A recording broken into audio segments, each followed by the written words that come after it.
Okay, let's start with 9.3. We're going to do number 19 and 21. Okay, so number 19 is x plus 1 squared plus y minus 2 squared plus z plus 10 squared equals 100. Okay, so the trace of a sphere is kind of like saying what shape do you get if x is equal to one number. So part A says if you're in the YZ plane, so that's the first part. So YZ plane means that x equals 0. Think about it. If on a two-dimensional plane, an xy coordinate system, if I said x equals 0, you'd be on just the y-axis. Okay, so the same type of thing works on the xyz plane. If x is 0, then you are on the yz plane, meaning a flat two-dimensional plane. So what does that mean? It means you're just doing a cross-section of the circle, of the sphere, which gives you a circle. So all you have to do is plug x in, or 0 in for x. So you get 1 squared, or 1. 0 plus 1 is 1. And then you have the rest of the equation, and then you just solve from there. Subtract the 1, and you have a circle equation, a circle in the YZ plane, and the radius is going to be the square root of 99. The square root of 99 is 9 times 11, which is 3 square root of 11. Okay? So that's your radius, and it's just going to be the cross-section of a circle. Now, Part B says you are in the plane x equals 4. It's the exact same thing. So you just plug 4 in for x. So if I said in a two-dimensional xy coordinate system like we're used to, and I said x equals 4, it would be a vertical line going through x equals 4 on the x-axis, but being vertical, you have for all the values of y. So in a three-dimensional coordinate system, if x equals 4, it's going to be a plane going through where x equals 4, not just a straight line, a plane. So it would be a cross-section of the circle, of the sphere, at x equals 4, which would give you a circle. If you cut a ball, or let's say an orange, at a certain point, it would give you a circle. Okay? All right, so you just plug in x equals 4. So for those of you who don't understand what I'm saying, all you got to do is plug in 4 for x.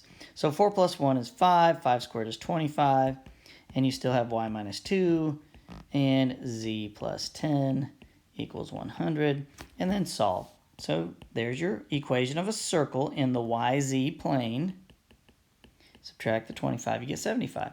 So the radius is equal to the square root of 75, or 3 times 25, which is 5 square root of 3.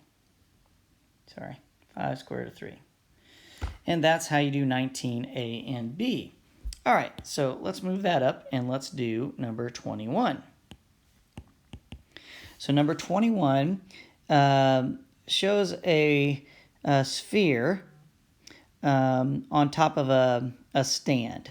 All right, so here's what's important here. I'm going to draw this. You got this sphere, and you got this stand holding it. All right, and whatever, you got these posts coming out on all sides, whatever. Okay, so what I want to focus here on is this piece right here, this cross section where the sphere is sitting on the stand. And that cross section is going to be a circle. All right, now the question is, how do we know the radius of this circle? All right, so now I'm going to draw a couple things in yellow here. All right, so the radius of the main circle, of the sphere, is 5 feet. All right, so if I draw that straight down, that's 5 feet. Over here is 5 feet. And I'm going to hit the center of that circle we have there. And then I'll draw a radius straight out in that circle. And that's what we don't know. We don't know the radius of this.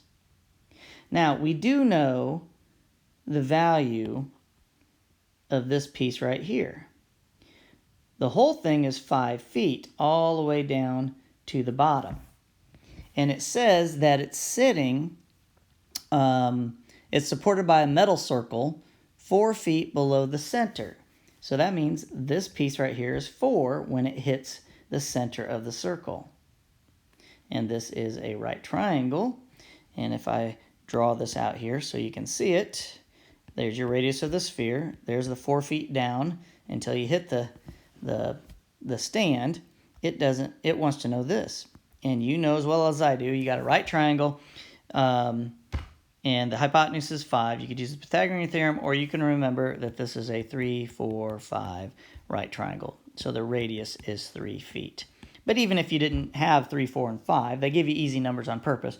You could use the Pythagorean theorem to figure it out.